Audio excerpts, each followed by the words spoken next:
Okay, good morning. Welcome to the first meeting of the CFA's Corporate Governance Committee since the County Council elections.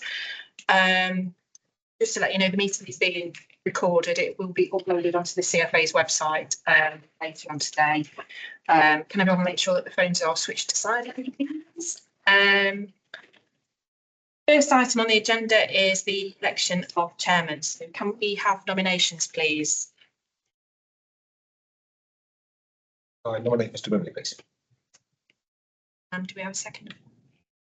Okay. Do we have any other nominations? I nominate Bill Piper. So we'll have to have Is there a second? is there a second for that? Don't call me Billy, no, mate. Okay, so Mr. Grimley's Thank you. to this chair.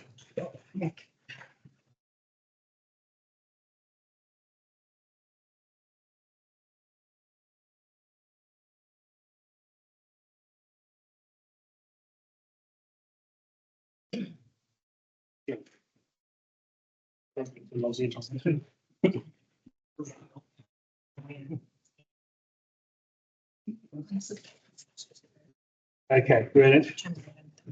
It's helpful to do introductions because Hi, for those who don't know me, I've not been on the committee previously. I'm Councillor Daniel Grimley. I've been here for 4 years on the various CFA committees. Also, Birstall is my division as well. So welcome, Birstall, if you've not met me before. So just like to know. I don't know if it's worth just going around the table, starting from this side, seeing you just have some instructions because I know there are new faces. Yeah. Hello there, my name's Gordon Grimes. I'm the independent member of the. Hi everyone, I'm Craig Smith. I'm the Colford North member at Leicestershire County Council. Also, with the other hat, the chair of the CFA as well. Hi, I'm Susan Barton. I'm councillor for Leicester City, and I'm also vice chair of the Fire Authority, which I've been a member of for about 14 years, I think. Hi, I'm Sarah Slater. I'm the incoming head of corporate financial services. thank you. Previously of South Yorkshire Fire and Rescue, but now here. Thank you. Hi, I'm Paul Upday. I'm the chief accountant here. Hello, I'm Colette Sutton. I'm the head of corporate financial services at the moment. Just handing over to Sarah. Thank you. Hi everyone, Judy Beresford, Assistant Chief Fire Officer, Service Support. Good morning, everyone. I'm Callum Fain, the Chief Fire Officer and Chief Executive of Leicestershire Fire Rescue. Good morning, everyone. I'm Neil Jones. I'm the head of internal audit for Leicestershire County Council. Morning everyone, Matt Davis, audit manager, delivering the internal audit plan here. Good morning, I'm Bill Piper. I'm the county councillor for Broughton Astley. Good morning, I'm Linda Dance, County Council for Rothley and Mount Sorrel. Morning everyone, I'm Lauren Huston. I'm Director of Law and Governance at the County Council, but also the Monitoring Officer for CFA. Good morning. My name is Gemma Duckworth. I'm the Democratic Services Officer at County Council supporting the CFA. Okay, but just a reminder, the meeting is recorded, will get loaded to the CFA website for viewing. People can watch it live. Just, I think, mentioned, make sure mobile phones are mainly switched to silent. I'm just double checking my own while we're doing that, because that's great. Okay, item number 2 on the agenda is the election of vice chairman. Can I have any nominations? Pat the judge. Okay. I'd like to second that. Okay, so we've got one nomination. Any other nominations? Okay, I think I'm correct that that means that Deepak is elected vice chairman. Congratulations to Councillor Deepak. Just for clarity. I'm substituting for him today. Yeah, that's right. Okay, apologies for absence. Item number 3 received, which I mentioned, Council Barton be substituting. We've also had apologies from Mr. Brown. And Mr. Brown has given a late apology. Okay, item 4 to receive declarations by members of interest in respect to items on this agenda. Does anyone have any items that they wish to declare? Okay, I just wish to declare personal interest on the item about the fire training centre. In that I've worked with some. I work in construction. I've worked with quite a few of the consultants involved, not on any current projects, and certainly not talking to them about any of this project at all. So open mind on that. So, but I think it's just for transparency, just to sort of mention that. Okay. Item number 5. We have one urgent item, which is report from the Chief Fire and Rescue Officer relating to an update on the HMICR. CFRS inspection with the mouthful. This has been circulated in advance and will be considered as item number 19 on the agenda today. Okay, I have chairman's announcements. I have no announcements. We will go to item number 7, which we need to confirm the minutes of the meeting held on the 12th of March. I don't know if there's anybody there that was there, but Just you. I think that's just me. So I'll be through them, so I'll confirm that those are correct. Thanks. I might have been. Okay, You weren't saying you weren't helping. Okay. I think we'll take that as going around. I just say seat seconder, so I could see Councillor Barnes. Wasn't looking at the time, just to tick the box on that. Oh, well, no, I'm puzzling for that. I wasn't there. Okay, right. Item number 8 is the first main item on today's agenda is the draft statement of accounts 2024-25. This is on pages 11 to 122 of your agenda pack. Colette Sutton, interim treasurer of board. Loveday, Chief Accountant, will present the reports. Also like to introduce Sarah Slater, who have actually sort of seen and do that. Just to say many thanks to Colette for all the work she has undertaken whilst in this post. I'd just like to add my own personal thanks. I think Colette has been a very good treasurer in that role, and be very clear reports and reports coming back from her. Okay. On to you, Sarah, if you'd like to. That'll be me. Good morning, thank you, Chair. So the Corporate Governance Committee are asked to consider the 24-25 draft statement of accounts prior to being presented to CFA for formal approval. I'm pleased to say that the accounts were filed online on the 30th June for public inspection, which met the statutory deadline. Following last year, we had some difficulties with resources and systems. So I'm pleased to say that we're all on time this year. Paragraph 9 notes that the statement of accounts is presented in a slightly different format to the internal management accounts. And the revenue and capital outturn report for last year for 24-25 is the next item on this agenda. The statement of accounts also includes the CFA annual governance statement on page 110 of the pack. This details the CFA's governance arrangements and any governance issues identified last year in 24-25 and the prior year 23-24, and how we have addressed these issues or how we plan to address these issues. The conclusion on page 116 is that the authority does have in place a satisfactory system of internal control, including arrangements for risk management. Okay. Brilliant. Do you have any questions around the table? So we've got one over here, so I can. I'm terrible with names and places. I will get the council part 5. So I have the same problem. It's a very comprehensive report, and I picked up a bit on page 5, which I found surprising. And on page 5, it looks like a little over a third of the call-outs, the incidents, should I say, were false alarms. Were these malicious false alarms or genuine false alarms? Are you okay for me to answer, Chair? okay, like to. It's a mixture. So false alarms generally covers 3 or 4 different categories. One being a good intent false alarm, which is where someone has genuinely called 999 thinking there was an emergency and it transpired that there wasn't. Then you've got an automatic fire alarm, false alarm, which is an automatic system that then sounds and we respond to. And there is a number of subcategories there around a defect in the system, the wrong type of detector head fitted for the area it's in. Believe it or not, thrips is a cause for automatic fire alarms. They're very small firefly type things getting in the detector heads that can set them off. And then you come down to the malicious false alarms, which is someone that's deliberately either broken a broke glass point in a automatic fire system or skullduggery to get us out on a wild goose chase. Thankfully, the amount of malicious false alarms we have within Leicester are relatively low compared to pretty much every other fire and rescue service, actually. And we certainly haven't seen any events where, in the recent past, where fire crews have been lured into areas and then physically attacked or had stuff thrown or fireworks at them. I think from recollection, the last time we had that was about 2 years ago at an event in Lutterworth.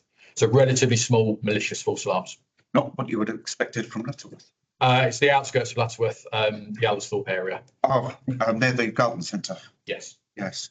Terrible things happen at that garden centre. Thank you very much. Yes, I was just surprised that the false alarms seem to be such a large content of your incidents. So if it helps, in one of the papers I'm presenting around service delivery, I talk about false alarms a little bit. No, Thank you very much indeed. I was just watching a BBC News the other day, and actually it wasn't fire and rescue. There was talk about the amount of ambulance workers who do get assaulted, which I found really distressing. You know, people being lured out, presumably being on a fire vehicle. There are two or three people who are sort of there. You do sort of keep in mind the welfare of your firefighters. Okay, great. Is there anyone else who's got anything further to add to this? So, Mr. Grimes, sorry. Yeah, thank you, Chair. I was looking at the annual governance statement, page 111. I appreciate that some of this may run into the agenda item and be put on about the HMI inspection. But again, I've got a little concerns about the head of internal audit giving reasonable assurance, etc. They were satisfied with resolving things, but there were several concerns there about issues, etc. That have been raised by external audit and inspectors, financial monitoring, capacity, skills, resilience, the finance function. As I say, coupled with the HMI report, which obviously will be discussed later, I was wondering about how this committee is actually going to be picking this up. I mean, if it's appropriate to leave it until the later agenda item, I will do so. I just had some concerns reading that, and obviously I have some concerns about reading the HMI report as well, and around risk management. So Okay, I don't know what you think's the best way of dealing with it. I think we'll perhaps do a double act, and it probably would be pertinent to leave some of the comment back for the auditors at the point at which they bring their paper in. I think to start off with, Councillor, it's fair to say that certainly the last year to 18 months have been particularly turbulent for the finance team. We've got a combination of a number of vacancies in that department and a backlog of activities that Colette and Paul have worked tirelessly to get us through. So I'm relatively comfortable that with Sarah coming in and the Fire Authority support to bring that role in-house, we are going to be in a much better position going forward. The caveat to that is that there are key roles that we continue, and members who are long-standing, and certainly the monitoring officer and the chief are very well aware that some of those key skills are really quite hard to attract in the public sector, and I think that's a shared experience across county, city, etc. So it was a mixture of circumstance. The other area that we're working hard, and again thanks to Matt and Neil for their understanding, we are very aware that the area of procurement and some of the issues around our procurement pipeline and our readiness for the changes to the regulations were a little bit on the back foot. Again, working closely with Matt and Neil, and again going forward, we've put we've got a new person in post in an interim capacity to start with, who is getting us absolutely back on track. And I'm absolutely pleased to say that she's more than a subject matter expert. She's very, very good. So I'm comfortable to give you and the chair, the CGC, the assurance that we are moving in the right direction. But I wouldn't shy away from the fact that it was an area of concern for the chief, myself, and quite rightly for members as well, and of course internal audit. Who's got the chief that wants to interject? I think the words to add to, rather than interject, the timeline of this is quite important. Whilst the HMI report was published in April, they actually visited us in September, which was less than 3 months since Colette joined us as the 112 officer. So the timeline is important. I don't disagree with any of the findings of the HMI report, to be fair. They were fair at the time, what I am assured of and hope to give assurance to the committee is Colette and Paul and the team have done a fantastic job in getting a lot of things put right. We struggled a little bit with capacity when we shared the treasurer with the City Council. Clearly, they were being pulled from pillar to post between the City Council and ourselves, both with challenging environments. So that the supported decision of the CFA to kind of split those roles out has helped us, and we've added extra capacity into the team. We've put an extra one post in and filled it, and we've recently discussed putting another post in. So we're trying to build those skills and capacity up. But it's going to take a bit of time, and you're quite right to raise the questions. And obviously, this committee is responsible for scrutinising that. So we hope to continue the positive messages as we move forward. But your challenge is completely fair. Thank you. Happy with that? Yeah. Great. I do have a gentleman online. I didn't ask for instructions online, so if you'd like to just introduce yourself and then ask your question, that'd be great. Thank you. Thank you. Hello, everyone. I'm Bipon Bakri. I'm the other independent member of the committee as a non-elected person. So my question, more thanks for the information. I think the Chief Officer has provided the back context of which may help with my question. But just looking at the accounts, a couple of observations and maybe have to be dealt with outside the committee. But I know on page 18 of the accounts the deficit is 2.38 million, but for my interpretation, I think it's shown as 2.364 million. So maybe just a small, maybe a way I've read it, but just an observation. And then just more, again, reviewing the accounts, I note the terms of borrowing is around £13 million. We're paying something like 455,000 in interest payments, which represents something like 1% of the funding. So again, it's just how comfortable is the fire service around the borrowing, the sort of risks around the increasing costs of borrowing and the impact on operations, given what the demands on the service is. Thank you. Would one of the panel, Callum, would you like to take that or somebody else? If I take the borrowing one first, if that's okay. Certainly since my tenure of being in the organisation, we haven't committed to any borrowing. Clearly others before in building a Burstall Fire Station and the headquarters due to take borrowing. So that's the debt we're servicing. Those members who were on the CFA when we talked about the learning and development side, we agreed that borrowing further at this time is not financially sustainable for the organisation, and we haven't borrowed subsequent to me coming into post 6 years ago. Clearly, we've got some legacy debt that we are having to service and pay off, but we are not envisaging taking on more debt as a CFA at any point in the near future. I can foresee. Brilliant. Colette, would you like to comment? We paid off, I think, £1 million of the debt in year, but yes, there's no plans for any external borrowing. Okay, thank you. Does that answer your question online, or does that help? If there are any sort of points of detail you want to take up after the meeting, I think that would be appropriate. Thank you. Thank you very much. Brilliant. Thank you for that. Okay, looks as if we haven't got any further questions on that. I can't see anybody, so I'm going to move that the draft statement of accounts 2024 to 25 to be considered and submitted to the Combined Fire Authority on 13th of August 2025 for approval, noting that they may be subject to amendments and following the external audit. Do I have a second for that? Second, Mr. Smith. Everybody happy? Anyone not happy? Okay. We'll take that as passed. We'll go on to the next item, which is item number 9, which is the revenue and capital outrun 2024 to 25. There's a bit short. It's on pages 123 to 132 of your agenda back. Once again, over to Colette and Paul to present this. Thank you, Chair. So Corporate Governance Committee is asked to note the outturn position for last year for 24-25, approve the carry forward of slippage on capital, and that's shown in table 3, and also approve the £541,000 underspend being transferred to the budget strategy reserve as is normal practice. As noted in paragraph 4, the 541k underspend is somewhat of an artificial reflection for last year, as there are a number of late windfalls during the year. So grant income was higher than expected. We also had grant income not budgeted for. At the end of the year, additional business rates income was apparent. Bank interest receivable was a lot higher than budgeted for. After offsetting these windfalls against some additional costs that are shown in paragraph 4, there was still the otherwise have been a deficit. And paragraph 5 emphasises the financial pressures ahead.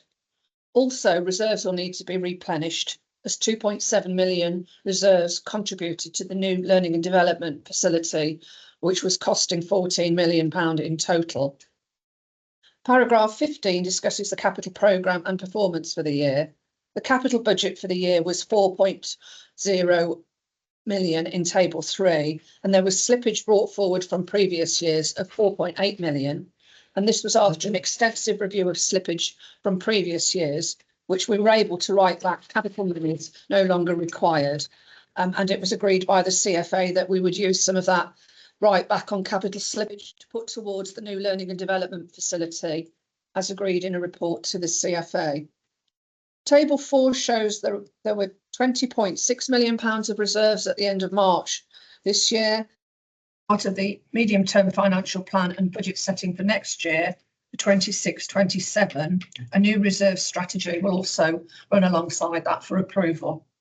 Thank you, Chair. Okay, brilliant. Do we have anything else support or just happy with Colette at the moment? No, it's fine. Okay. Do we have questions from around the table and online?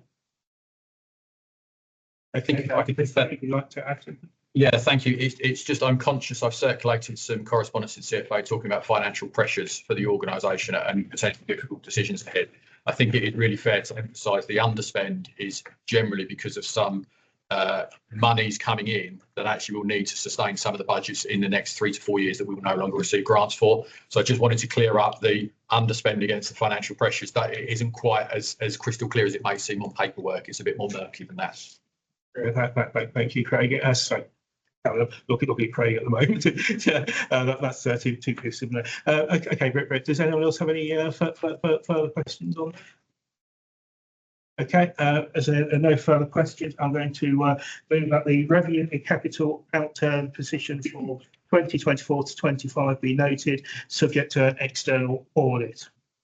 Okay, part B, which is that the to carry forward the carry forward of 1646k capital slippage in 2025-26 is shown in table 3 of report to be approved, and item C that the transfer of 541,000 to the budget strategy reserve, being the 2024 to 25 revenue underspend, to be approved. Do I have a seconder for that?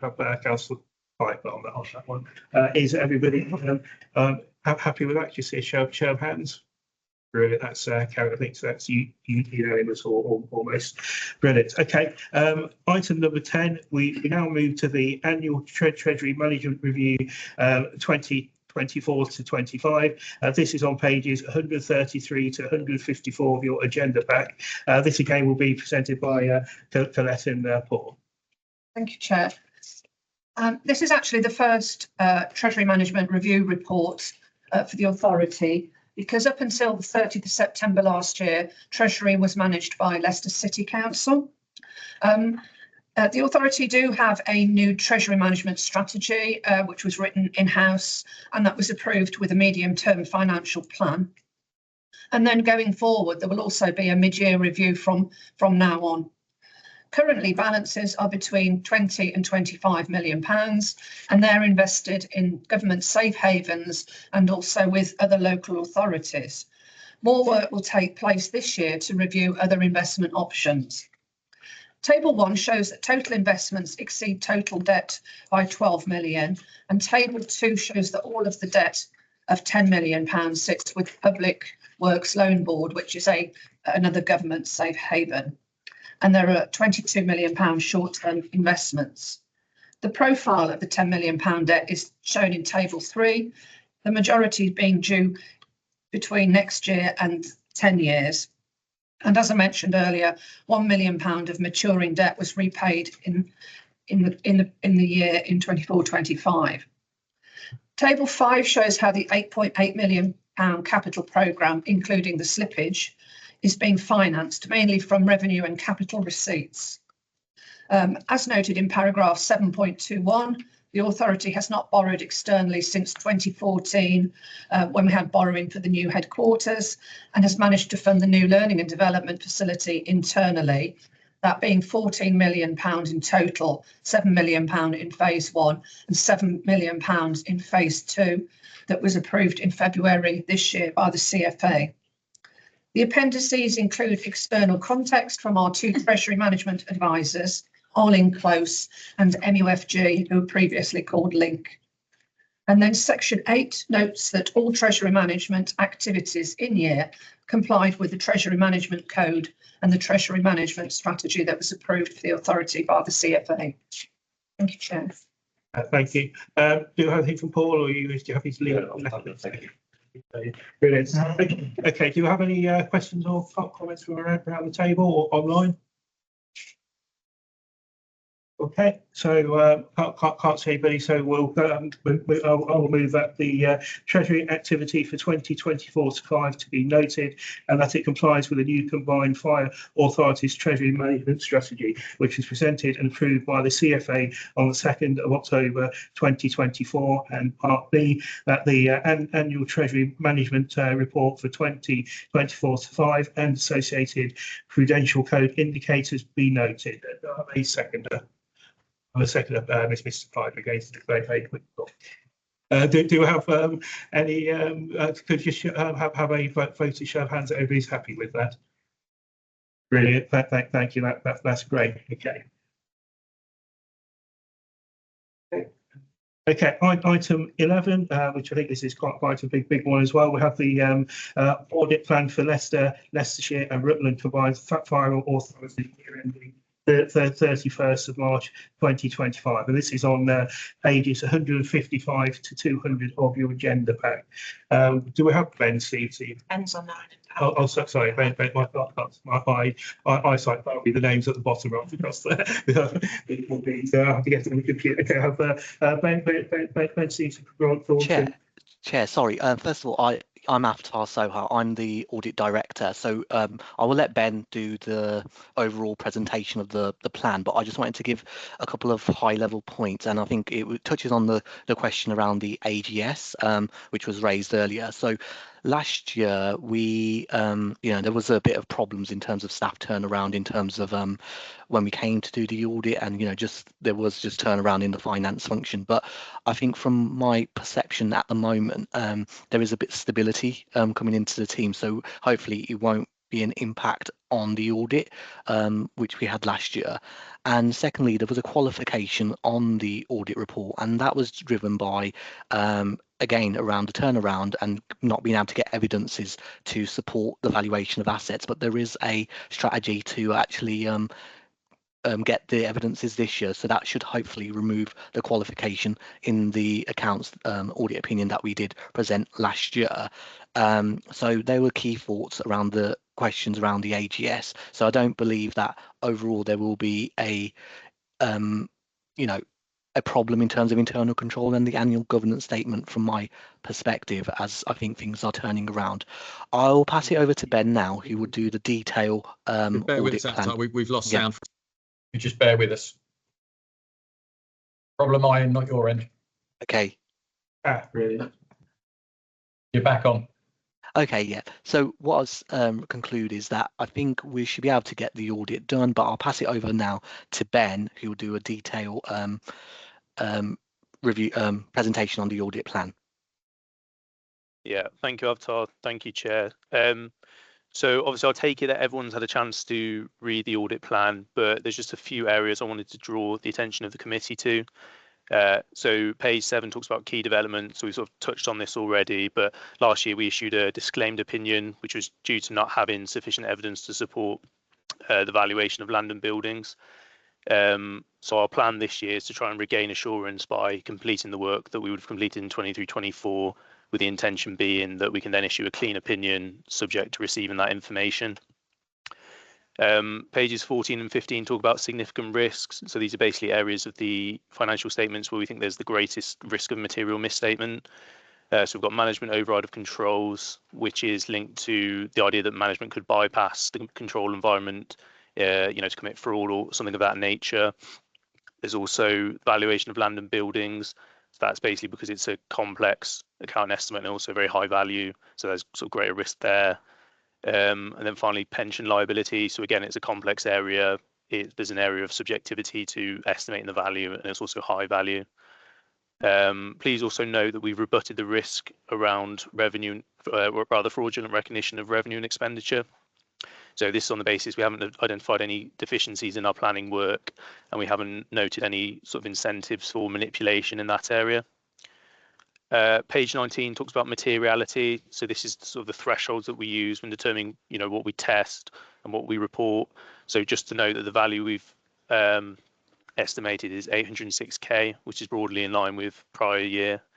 And then when we come to present our audit findings report, we will report anything over our triviality level, which is 40k. Page 30 touches on like VFM points. So I wasn't directly involved in that area, but I think key sort of takeaway from it is that we've not identified any significant weaknesses. Page 32 talks about logistics. So just to note that we'll look to begin our work as part of the final accounts audit in late September. And then finally, page 35 talks about our audit fee. So we've set out the fee there. Just to note that the difference in comparison to last year was linked to some overrun costs that were included then, which obviously haven't been factored into the fee for this year. So yeah, those are all the points I wanted to mention. So if anyone's got any questions, I'll be happy to take those now. So I'll open up to questions around the table. Does anybody have any questions or comments? Okay, since we don't appear to have anything from around the table, so we'll I'll go on to moving that this report be noted. Do I have a seconder for that? Councillor Barton, and can I have a show of hands to show that everybody's happy with that? Brilliant, that's great. That's unanimous. Brilliant. Okay. Thank you, Chair. Just wanted to say, me and Ben will probably now just drop off the call if that's okay. That's absolutely fine. I don't think you needed for this. If we do have any queries for you, we will email ourselves directly, I think. Okay, thank you. Okay, thank you. Cheers. Bye. Brilliant. Okay, moving on, item 12, which is the Learning and Development Facility Service Leadership and Development Centre project update. This is on pages 210 to 270 of your agenda pack. Very interesting. No problem.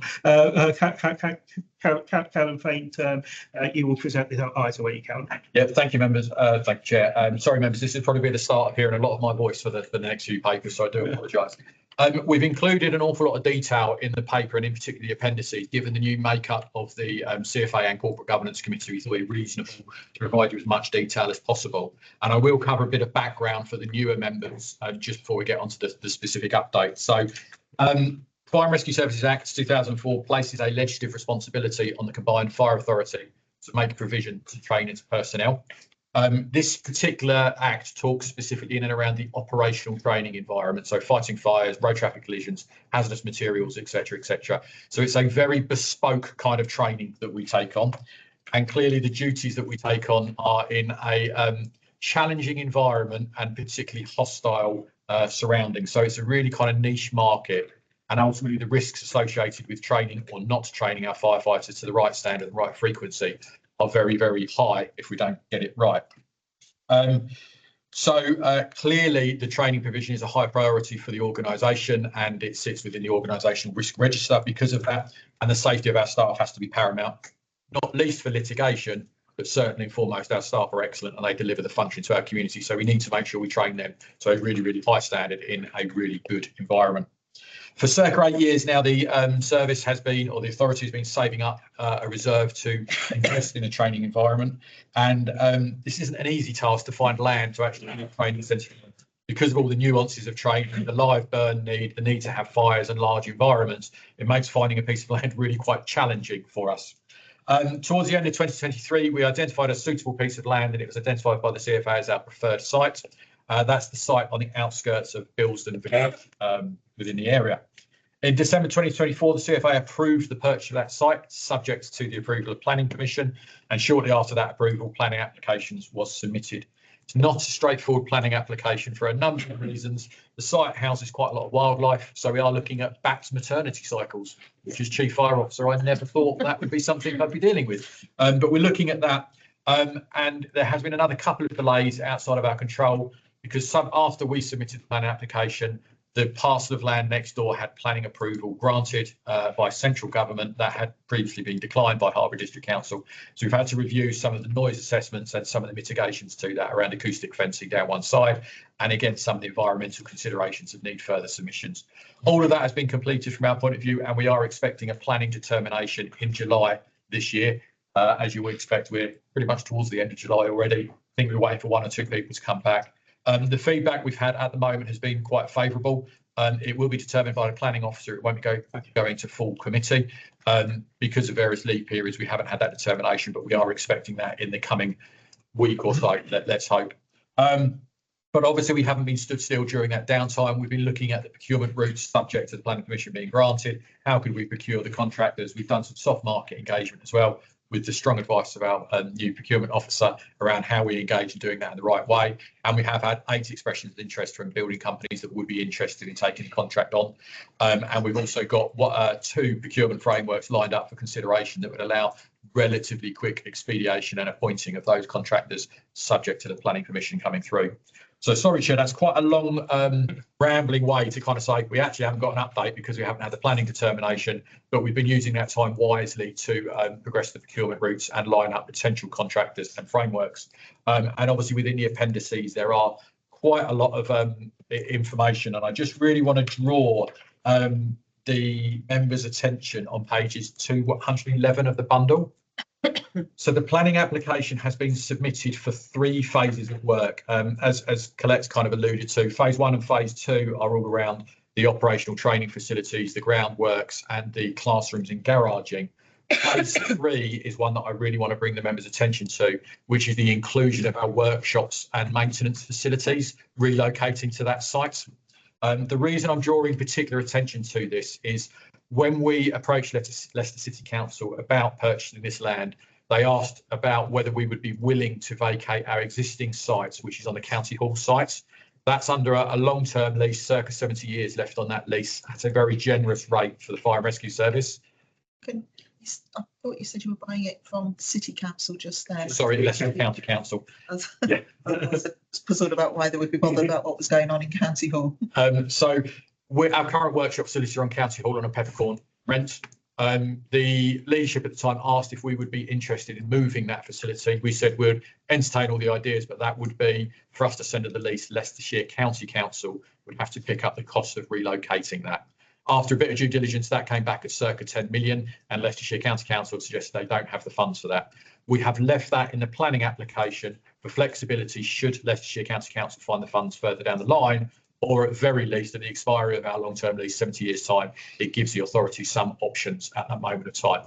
But I need to be really clear that phase 3 would only go ahead if it is funded by Leicestershire County Council, not with CFA funds, but we've left it in the planning application for future flexibility should it be arising. So whilst page 211 is for the full programme, the only ones that we would look to do under our financing is contained on page 213 of your bundle, and that is what we are looking to progress should we get planning permission. Sorry, Chair, I've gone on for quite some time. I'll pause there and see if there are any questions. That was quite a good potted history of this. Obviously, I've been involved at the Fire Authority. I have been through the development of this over the last 4 years. What I would say is I've also professionally been involved with the development of a similar type of facility at Warwickshire. That took a long time finding the right size as well. I appreciate it is difficult finding the right site for this sort of thing. There is sort of, for those that don't really know about these types of facilities, that they do have live burnings inside for proper training. They burn, and they use this for fire and rescue in controlled conditions. We did have a very good visit. I think was it to Nottinghamshire a few years ago, and through what I've done my own sort of work on this, I do know that allay sort of people's concerns about smoke hovering out into the atmosphere. It is very carefully controlled by a number of filter systems that it is clean air that goes out, as Callum's alluded to. Well, lots of acoustic reports to make sure that the processes don't impinge unnecessarily, and mitigation is put in place for the noise that should come out of the train of these facilities. So with that, I'd just like to open, it's a very comprehensive piece of information, to open this up for any comments that anybody has. Mr. Piper first, and then Mr. Smith. Just I don't know quite whether it's appropriate at the time. At the training centre, what is the usage of water? There's two answers to that. So we use water from hydrants, water systems, which for the purposes of firefighting and training is at zero cost to the fire authorities. They don't pay for the water. Okay. But we also hold tanks underneath the ground to simulate open pumping, so pumping from lakes or ponds or something like that. The site at the moment all has water interceptors is the wrong word, water capture system. So we recycle that. So any water we use from the hydrant is captured in the tank. So we use that on a recycle basis to pump round and round and round. That was going to be my suggestion. Good. Thank you. And that is factored in for the new site as well, very much so. The slope of the ground really helps us with that as well. Good. It's about the only time it does help us. Have Mr. Smith. Thank you, Chair. Yeah, I've got a couple of questions. Obviously, I've substituted many times over the last 4 years, and I was very happy to support this application going through when it came through last year. I might have missed this. I can't find it in the paperwork. The disposal of the current facilities and the site. I presume that obviously the cost from that will go into the actual of this building as well. So that's the first one. And then the second one is just paragraph 32, where we look at the projected operating costs. Now, as we know, with electricity and water and pretty much every other bill at the minute, they're so fluctuating up and down, it's absolutely bizarre. So are these, shall we say, conservative budgets in there, or are we planned potentially for these to go up again? And if they're not, is there a contingency there for that to happen? I mean, I'm looking at the business rates, 120,000. I cannot believe that you're not being business rate exempt. I mean, the government need a bit of a chat to about that, I think. So certainly something we need to put forward. So the disposal of sites, should we get planning permission and go ahead, there's actually two sites we would look to dispose of. One would be the Bilston Fire Station site, existing site, because that will relocate to the new site. And the second is the learning and development facility at Loughborough. I've got to be very clear here, that does not include the Loughborough Fire Station. That's the learning and development site, part of it at the back. Both of which we would expect to receive a capital receipt for, not in the £1 million mark, probably nearer the £250,000 for each of those sites. Through financial advice, when we were creating these reports, we were told not to include any capital receipts in the funding of that, but we would envisage to dispose of those sites as we move forward. We'll probably bring in somewhere between £500,000 and £600,000 capital receipt for the CFA. With regards to running costs, both the existing Bilston station, I think, was built in 1940, and the training centre part of it is a very heat inefficient building. So the new building, we would expect it would probably be higher running costs, but be much more efficient in it. So we are kind of envisaging those being cost neutral. We are also exploring the potential of grants at the moment for solar panels to be fitted so that we can look to mitigate some of those expenses. I think with what we can see at the moment, those financial predictions are as best as we can guess at the moment. They're solid figures based on current usage and current prices. Clearly, the market is volatile. I would agree with you, reference business rates, and any way we can take that forward, I would be happy to support, as we do spend a lot of money year on year on business rates. We are challenging each one appropriately as we can do, but we do still spend quite a bit of money. Was that all the questions? Thank you, Chief. Okay. One online check. Brilliant. Got a question online. Thank you, colleagues. My main question is just more around the risks and whether that links to some of the earlier point about if that can be developed early about the risks of the running costs, but also from what I see is that there's still a financial gap between the £25 million, circa 25 to develop to get the site, and what the current budget is. In terms of £14.6 million, how is that gap? I don't see reference to how that gap can be managed, given the context that there's no intention to borrow. We're near the authorised limit anyway in terms of borrowing about £2 million away. Just understanding where the gap could be met to fund it over the 2-year programme. Yeah, thank you for the question. The gap is basically for the workshops element that we wouldn't be looking to fund nor progress unless County Hall came up with the money. So from our perspective, workshops is not viable to progress financially wise, and actually business wise, we're actually really happy with where the workshops are at the moment, both from a logistics point of view and a value for money point of view. So if we were to go to the full programme of 25 million, that would have to be funded by Leicestershire County Council for that to be achievable. So that's where the gap is covered. The 14.6 million allocated for the project would actually deliver us everything that's shown on page 213 of the bundle, which is the fire and rescue services requirement. So I don't see there being a budget shortfall, and should Leicestershire County Council want to progress with the workshops element, that would be for them to fund on our behalf. Hope that answers the question. Does that answer your question? Yes, thank you. So just follow on question to link to that is that, so, if possible, is that I see from the accounts we've got that the current balance is £9.5 million in the reserve to meet again that what is the sort of strategy to meet the gap to get to the £14.5 million? I'll answer, but I may have to defer to Colette further down the line for the exact detail. But the medium-term financial plan that was put before the authority in February allocated funding in the next 2 years to top up to reach the £14.6 million.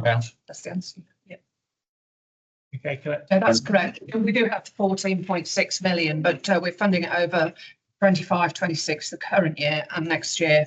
But there will be £14.6 million set aside for that, and that's all been approved by the CFA. Great, thank you. Does that answer your question online? Thank you, yes. Okay, brilliant. I'd just like to add, I mean, I work in construction. I do know that a lot of these build construction costs do balloon, especially when people do perceive their local authority involvement, just to make sure that we are keeping a careful eye on costs as they go forward, and just to question anything and everything that there's coming. Things do happen. You do encounter things that you don't expect on some of these sites. I've seen it happen before. You have all the ground investigations you want, and then you pick something that didn't certify, something that wasn't where you had the particular ground investigation, pocket of some soil or that sort of thing. So I think I think you have got some contingency within that. So just really just sort of just really need to keep a careful eye on costs of these things. Appreciate a lot of these things do come out of your control. So brilliant. Okay, unless anyone has anything sort of further to add on that one, I will move that the performance. Make sure I look at the right one. So just be talking a lot on that. Yeah. Just to that one. So I'll just move that the report be noted on that, and could I have a seconder, Councillor Smith this time, and just show of hands that everybody's happy with that. Great stuff, brilliant. Okay. Brilliant. Item number 13, which is the performance monitoring, April 2024 to March 2025 and April 2025. This is on pages 271 and to 282 of your agenda pack. Callum, it's back over to yourself on that. Would you like to present this item? Yep, sorry members, my dulcet tones again. So this report covers our complete financial year performance for 24-25, and it also includes the first quarter of 25-26. For the majority of the time, I'll be spending this looking back at the full complete year because the data set is big and gives a good comparison. So I'll primarily refer to the pages on or the table on page 275, 76 and 77 of your bundle.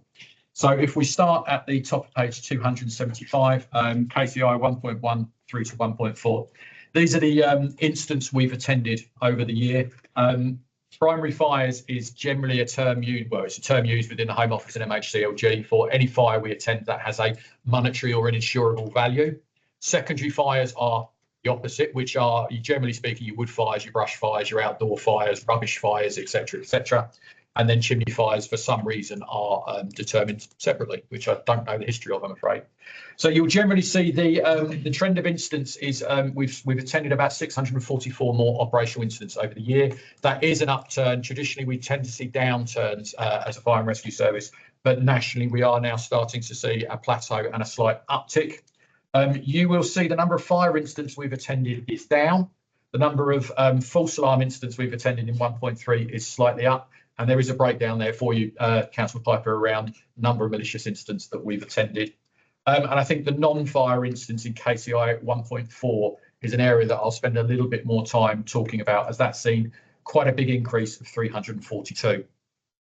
So members who've been on the committee for a little while will remember a report I've brought either to this committee or full fire authority around police changing stance around their attendance at incidents, called Most Appropriate Agency. They're looking to scale back their attendance, particularly at mental health incidents or incidents where ambulance can't attend. And there is a bit of a trend for those type of incidents increasing for fire and rescue services to attend. At the moment, that number is manageable and generally okay, but it's something as a senior leadership team, we are keeping a very close eye on to make sure we don't become the backstop or default for other agencies that don't have the capacity to attend. At the moment, that isn't happening, but the number of incidents we're going to is increasing. That's particularly in and around collaboration incidents where we are responding to concerns for welfare and then gaining entry on behalf of ambulance services to gain entry to the property where there is concern for welfare. And I will touch on this slightly later, is that seeing the number of fatal incidents we attend increase. That's not to say the number of people dying is going up, it's the number of incidents that we're exposed to is increasing. The false alarms, just because it came up earlier, that's seen an increase of 396. This was an area that the HMI probed quite deeply on to us and has we've actually come out very positively. So the building works that are going on throughout Leicester, Leicestershire and Rutland, the number of properties building basically mean there are more fire alarms being installed in properties. That isn't a bad thing, it's a good thing because detection is a lot earlier, but it is meaning the number of incidents we're going to is increasing in that area. Moving down into KCI 2, sadly fatalities and casualties is never a nice subject to talk about, and clearly any fatality is too many. If we look at KCI 2.1 fatalities in fires, you'll see that's sat at 5 for the complete year, an increase of 1. I'm not able to go into detail in a public meeting around those particular incidents. None of those incidents we believe were preventable by the fire and rescue service for various reasons and shapes and forms. Nothing we could have done to prevent or protect people from those fires has come, but clearly 5 is a concern. Fire fatalities across the UK are generally at this kind of level that have plateaued for a number of years. With some great work we've done in prevention and protection, the numbers that we now see is going to be very, very hard to get to lower or 0. I suppose positively, if there is a positive, the number of people injured but not dying in fires has continued to see a steady decrease. But the fatalities in non-fire incidents you'll see has increased to 97, increase of 18. That is us responding in behalf of the ambulance service or police to those concerned for welfares. And again, I've got to say, it doesn't mean there are more people dying, it just means we're going to those incidents more to help the organisations out. The next section down, KCI 2.5 and 2.6.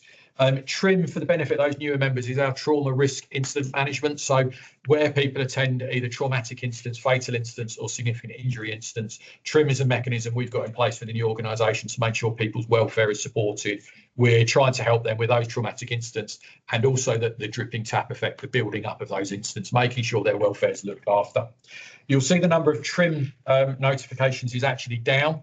I do see that as a positive thing at the moment because we have a number of other strands that have come online for our health and wellbeing team that are providing different interventions for different scenarios. TRIM is a really good thing, but one size really doesn't fit all when you're talking about mental health and wellbeing. So really pleased to see different things coming online, a lot more peer support being offered, a lot more incident debriefing, nipping these things in the bud.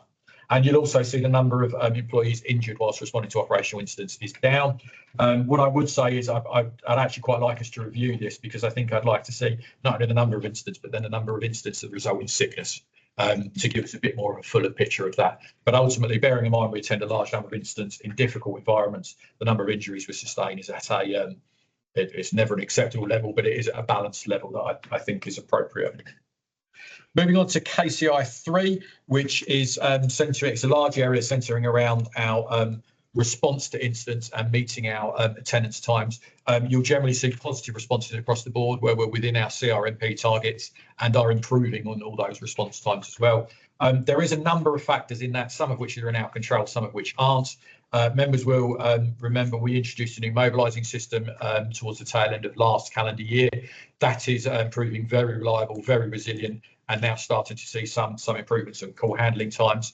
Our mobilising times are very good. The drive time is something we can't influence because the traffic on the road will be the traffic on the road at the time that we need to access it. But you will see we are within all of our CRMP attendance times, which is a real positive outcome for us given some of the challenges we have in terms of city traffic, and then indeed longer travel times for rural incidents, particularly road traffic collisions. KCI 4 and 5, these are incredibly good stories. They only take relatively little space in this spreadsheet, but I do like to dine out on these because they are important factors for us. So KCI 4 is our prevention strand of preventing incidents occurring. We continue to see an increase in home fire safety checks delivered across Leicester, Leicestershire and Rutland. That sees an increased number of smoke alarms fitted. We are trying to target the more vulnerable members of our community. We've made some changes to our data collection and the way we capture data following the HMI CRFS feedback. But ultimately, as an overall strategy, and the HMI did recognise this, the number of incidents we're going to is lower than the national average per head of population. Our number of home fire safety checks we conduct is higher than the national average, and in those rural areas, really targeting those that have longer travel times and seeing us attend lower incidents per head of population. So as a prevention strategy, that's really good. The satisfaction ratio just below it hopefully tell members a good story that we are generally well regarded by the members of the community we interact with. And then KCA 5 is our fire protection and enforcement arm. Again, it's another statutory responsibility that isn't often in the news, but ultimately for every non-domestic property, we have the legislative responsibility to enforce the fire safety order and fire safety legislation. Again, a really good success story for us from our point of view. The number of audits we're continuing to undertake is increasing and well above the national average in terms of fire and rescue services. The number of enforcement activities we're undertaking has remained consistent. I think that's a good news story because we are targeting those properties likely to be skimping on fire protection legislation. But ultimately, our outcome shouldn't be to prosecute. Our outcome should be to get the building safe, and we achieve that through any which way we can. Again, the satisfaction levels for that are actually quite high, bearing in mind we are potentially enforcing against a number of people and taking legal proceedings against a number of people. For that satisfaction rate to be high, again, I think is a good achievement. I think moving down to staff capacity and availability, two areas I'll talk about here. First of which is the sickness ratios. And I think this is a tale of two stories, to be fair with you, where we clearly need to do some more work. Our operational sickness stats are incredibly good, and when compared nationally, we're in the top 3 fire and rescue services in the country for low sickness. Just need to clarify that. I think for professional support staff, it's the other end of the spectrum. Sickness levels in that area remain high. I do think it's kind of been unduly skewed by long-term sickness, which we will struggle to ultimately support people through and work through. But equally, the HMI did recognise our professional support services are incredibly lean, and the workloads in those departments are high, and we are seeing that translate through to some higher sickness than we would hope, and certainly have a bit more work to do in that area to understand it and try and get those sickness levels down. And then when it comes to availability, bear with me, I've just lost my page.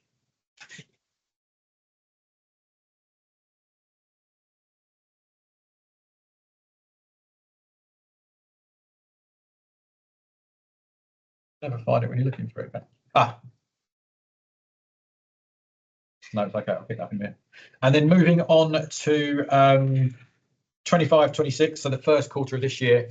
I won't particularly take too long on this because ultimately it's a really small data set, and it has been heavily skewed by the hot weather that we've had throughout sort of June time. So you'll already see the number of secondary fires we've attended in the first quarter of this year significantly up. That is attributed to the dry weather and the easy propagation of fire in the dry conditions. Thankfully, we've had a fair bit of rain over the last few days, which should dampen the conditions down a little bit.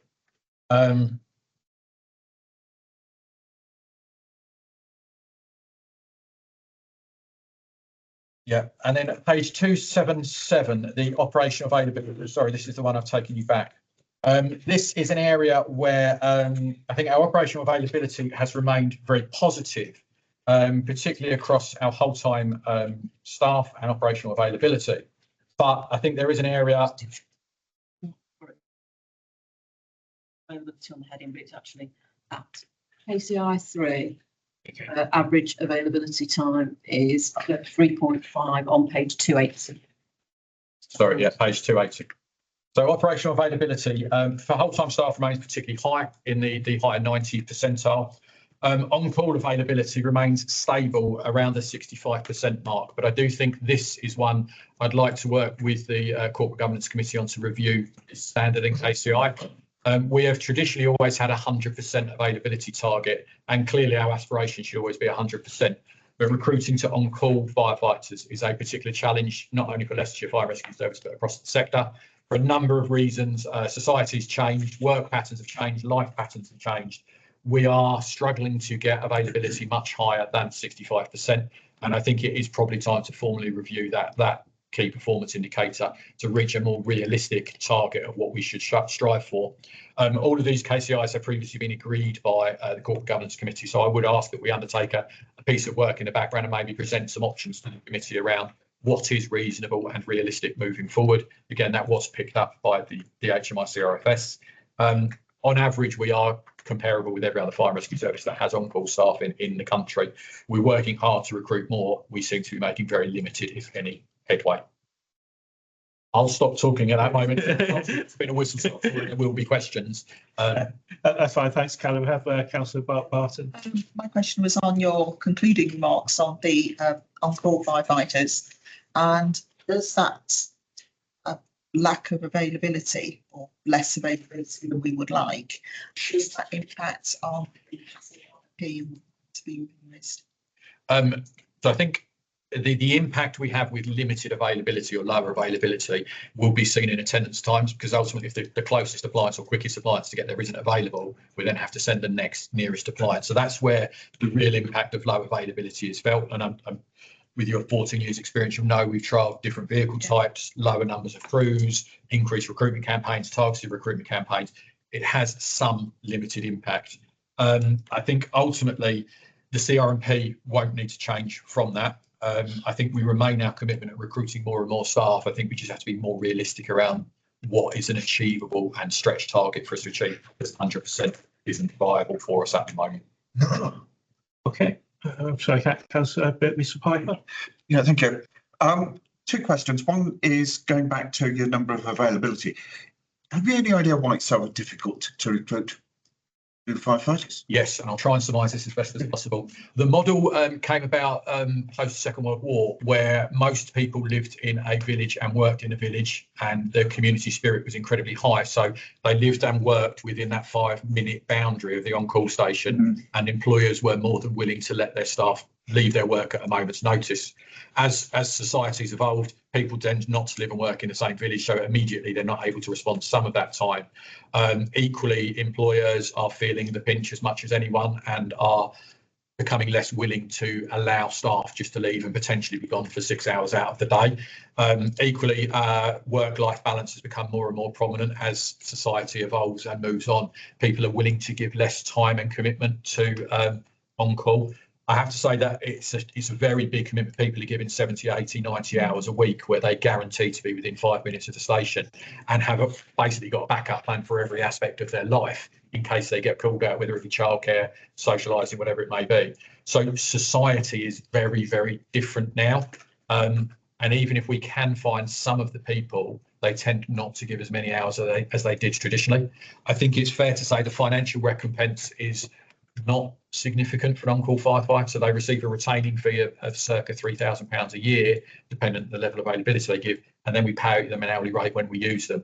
Most people don't do on-call for financial recompense. They do it to help their communities out, and we struggle to find some of those people to do that.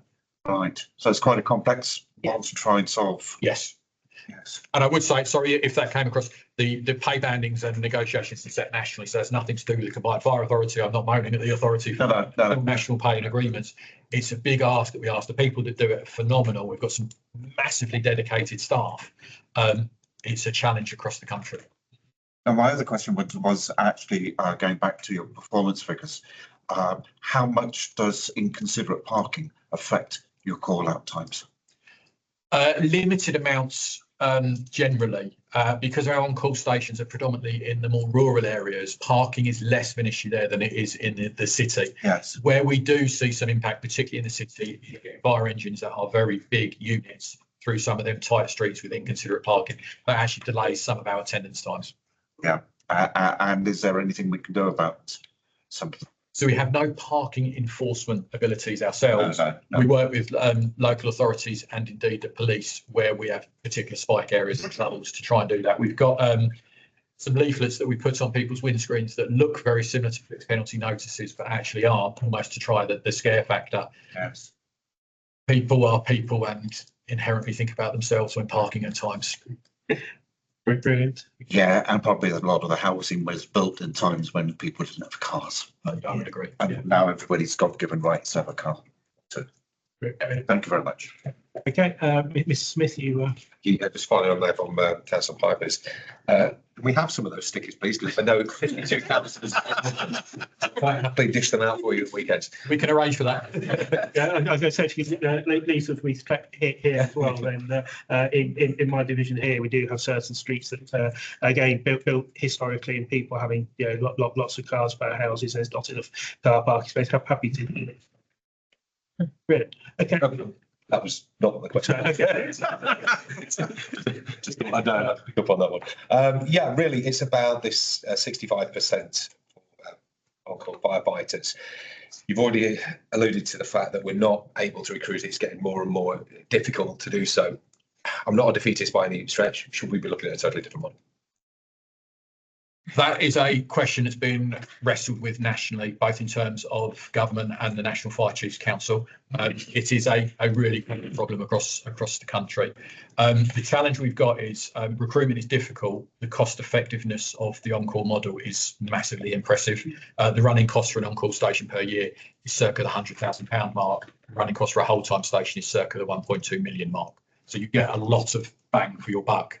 I think where we probably need to be a bit smarter, where we've got the 100% availability, I think there is more information to feed in around when we're more likely to need those on-call stations and target the recruitment for those particular times.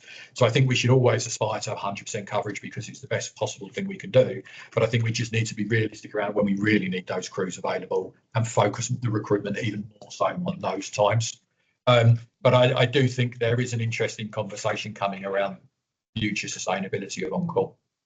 Warwickshire is a county very close to us who are much more on-call than whole-time, have gone down a very different model. It's very early days that they went live with it, I think about 3 months ago.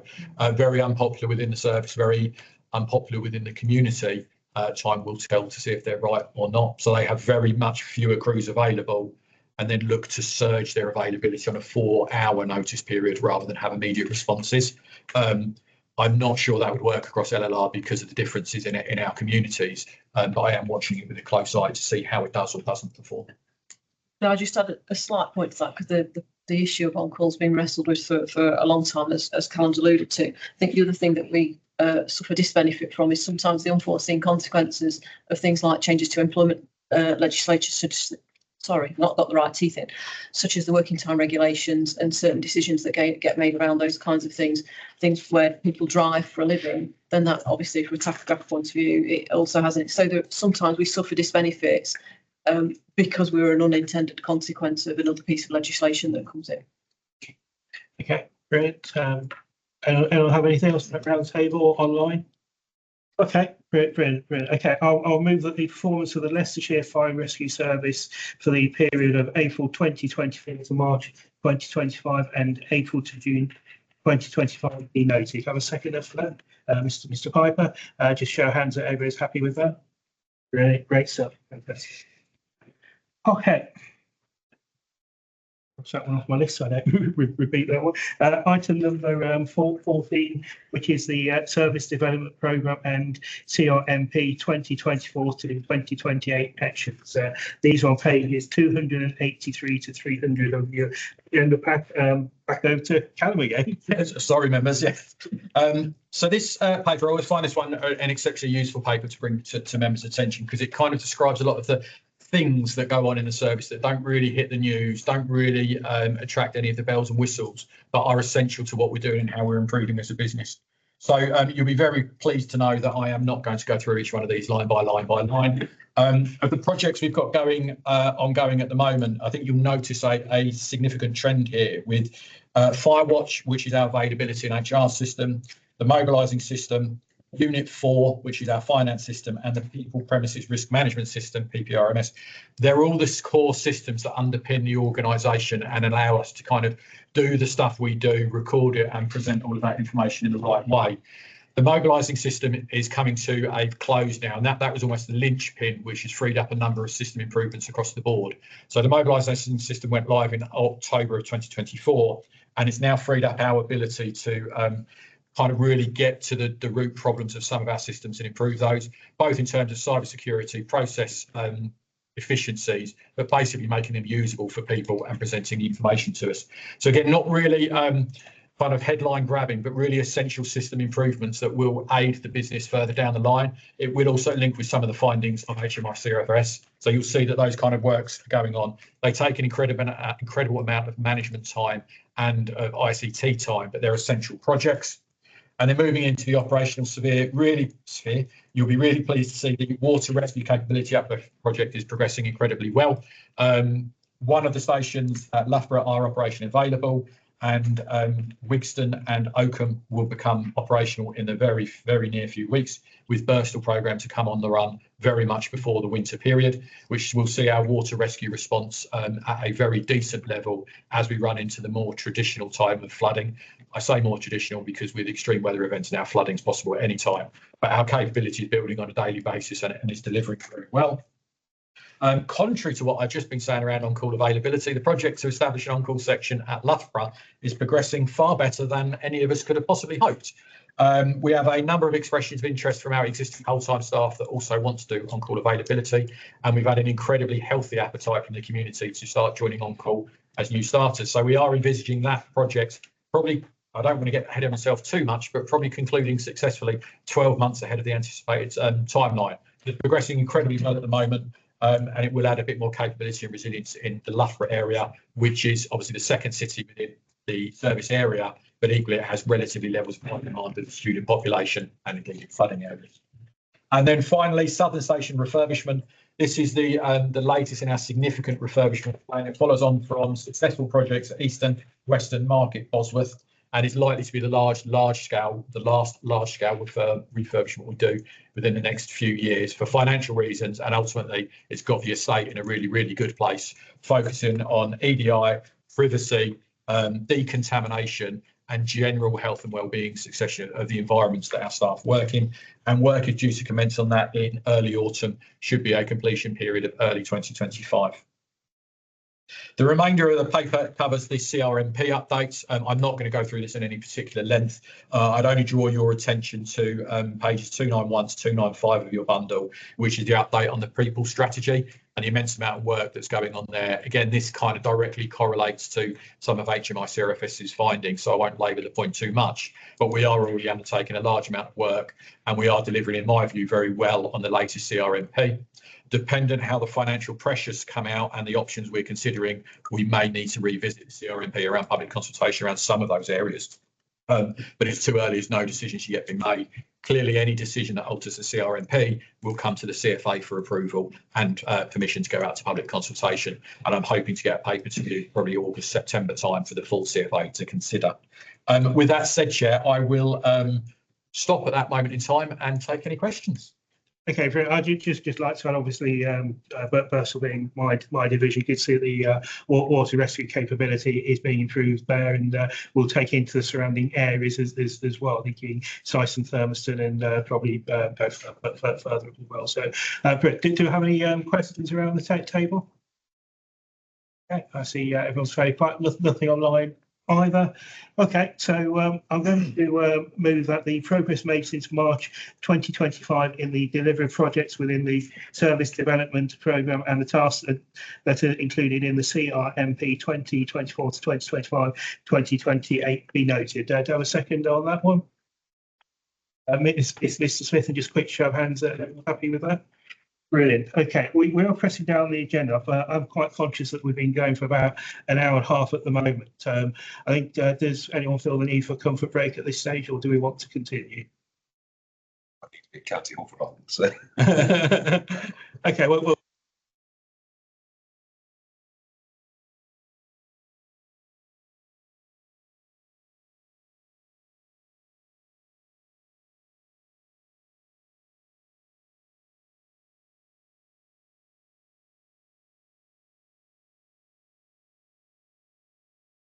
He's not presenting. I hope feels like he can do a bit. Neil Jones, head of internal audit services, will presenting this.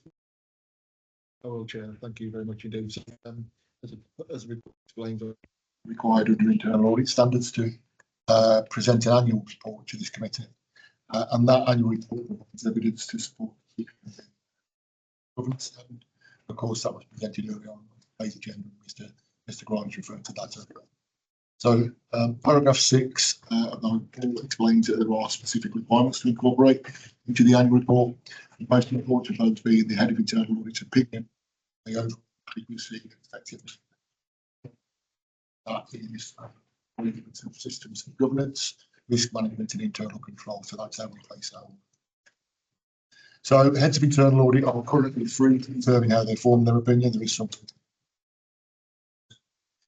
In terms of how I do it, how I reach my opinion, that's in the annex, annex 1, starting on page 14. Just explain how I use a combination of evidence to reach the opinion.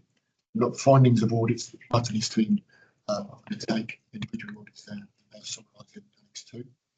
I also evaluate the control environment through observations, for instance, associated governance applied through this committee, and then any revision.